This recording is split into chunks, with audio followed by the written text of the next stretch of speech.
Hey you guys, sorry about that. My phone decided to cut off, so it completely cut off everything I was saying. But anyway, I had my daughter at 35 days, or 35 weeks plus 3 days, and everything was fine. I went in for my 35-week checkup, and they checked me, and they said that my blood pressure was a little bit high, but nothing to be concerned about. So I went home that day, and I started getting a really bad migraine and really bad abdominal cramps. It was very, very uncomfortable. So I took a nice hot bath, I changed position, drank tons and tons of water, and it didn't subside. So I went into the emergency room, which sent me to L&D, and they checked me, and my blood pressure was really high. It was like 176 over 110, something like that. It was really, really high.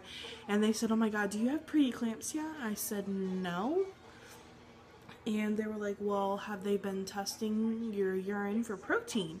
I said, "Well, whenever I come in, I usually give a urine sample, but I don't know if they use it. I don't know." Turns out I had preeclampsia from the very beginning, but my doctor wasn't looking for it. So the protein was always there, and it could have been stopped a long time ago. But because of the fact that I was so far along, they didn't want distress on her.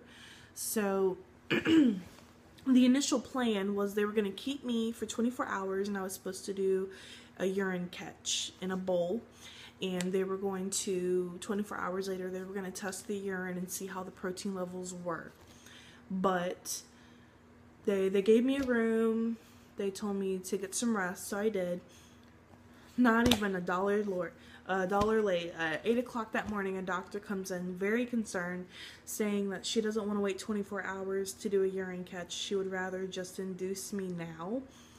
And she was like, "Well, are you anything dilated? You know, are you E-face?" I said, "No." I said, "She's still way up there because I'm not supposed to have her yet." So she was like, "Okay, well, it's going to be a long, long journey."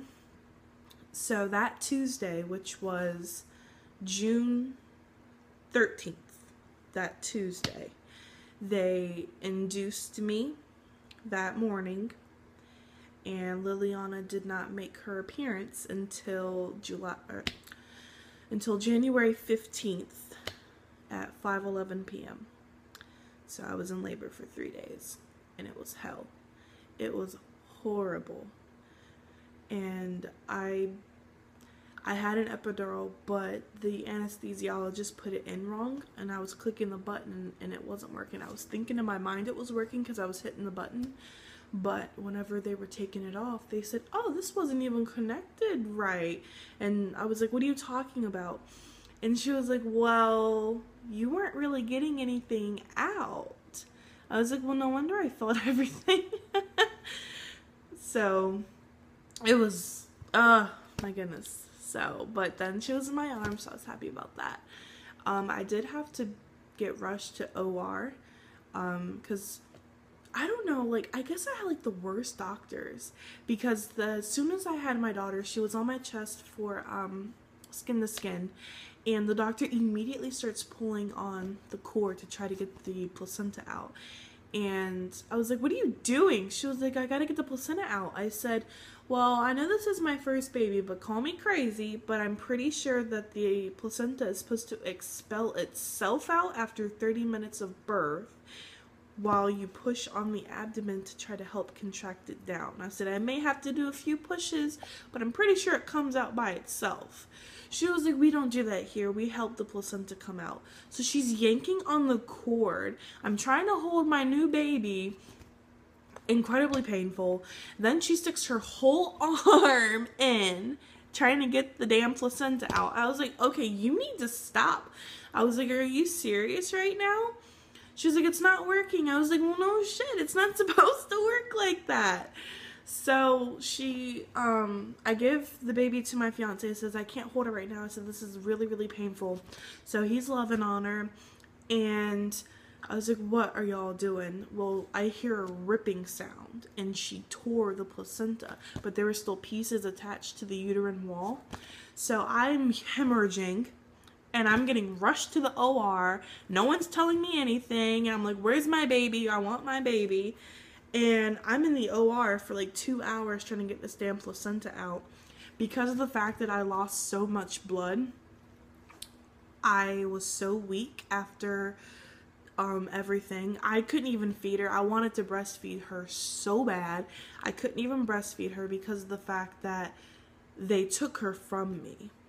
And my fiance fed her formula because she was hungry, and I knew that. I mean, because if you think about it, I was in labor for 3 days, so she didn't eat food since that Monday night whenever I had a sandwich. So she didn't eat unless it was like liquids, and I had Italian ice, and that was it. So I knew she was starving, so I was like, okay, fine, just feed her, we'll figure something out. And then after I had her, whenever I came back in from the recovery, we tried getting her to latch and everything, and she wouldn't have it because she was already used to the bottle. He had already fed her twice when I was in recovery, so she didn't want what I had. We tried, and I wasn't gonna force her. I was not gonna force her to do it. I was happy that she was fed, and I was happy that she was healthy, because that was my main priority because of the fact that she was, 5 weeks early. That was a concern for me. I know that we had to get her out. I know that it was very, it was very important to get her here. It's just the only thing that kept going through my mind was I don't want her to have to go to the NICU, because that's scary. It is very scary when you're pregnant and you have your mind set on going the full 40 weeks, or even 37, 38. I would have been fine with that. But no, 35 plus 3, because she came that Thursday. But yeah. But I mean, I don't regret it. I love it. And we really want to expand our family.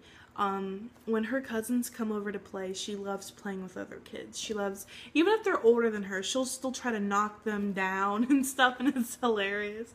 But she likes other babies and other children and stuff like that. And we've been talking to other parents to try to see, what's the best age gap for you. And I keep getting told the same thing. There's really not a perfect age gap. It's mostly on your financial situation and how you are, and if you think you can handle it. So I feel like we could, because even if I get pregnant now, she's gonna be a year next week.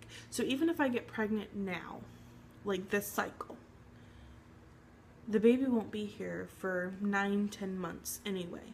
So she'll already be almost 2 by the time the baby even gets here. So she'll be older, talking, and she can help mom out. So that's the kind of thing that we were thinking about as well. I really hope I get pregnant in the cycle, because I really want a baby in the fall. I think that'd be precious. So, but yeah, so that's pretty much some more things about me. My first pregnancy and labor and delivery story. She did have to stay in the hospital for a week. Not that anything was wrong. They mostly just wanted to keep tabs on her because she was so small.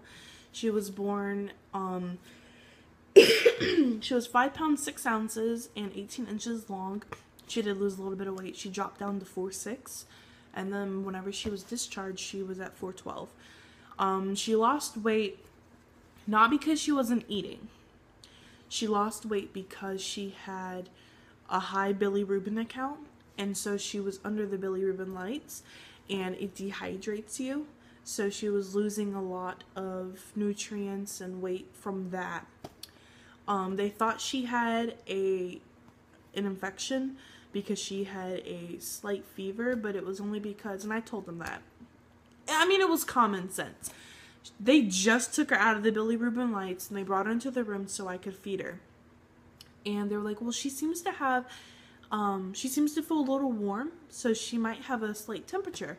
I said, well, she just got out of the bilirubin lights, and it's hot. I said, you would be a little warm too. I said, that's probably all it is. So they checked her temperature. They're like, oh my God, she must have an infection. Let's treat it. I was like, no, I think she's okay. I said, because she's not behaving any different. I was like, I know my kid. I was like, she's been in my life for 3 days, but I know her. I was like, no, I said, I think she's just, you know, overheated. I said, because she's still eating. I said, and she's looking at mommy. I said, she looks good. I said, it's just hot over there. I was just talking to her. I was like, it's just hot over there. So the doctors freaked out. And they put her back under the bilirubin lights. When they brought her back later for feeding, she had an IV in her hand. I said, what's that? They're like, oh, we're treating her for an infection. I said, what infection? I said, no one came and told me. And they're like, well, she doesn't have one, but we're trying to see if she does because she had a slight fever. I said, she overheated. And then they checked her temperature, and the temperature was perfect. I was like, y'all should have came and asked me first before you stuck my baby with an IV. I was like, I had no idea this was going on.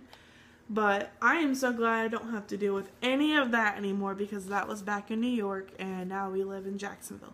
So I don't have to worry about any of that. New doctor, new atmosphere, new hospitals. Thank goodness. And my child is asleep on the floor right now. She was throwing a temper tantrum because mommy wouldn't give her orange juice. So she fell asleep on the floor. So more power to her.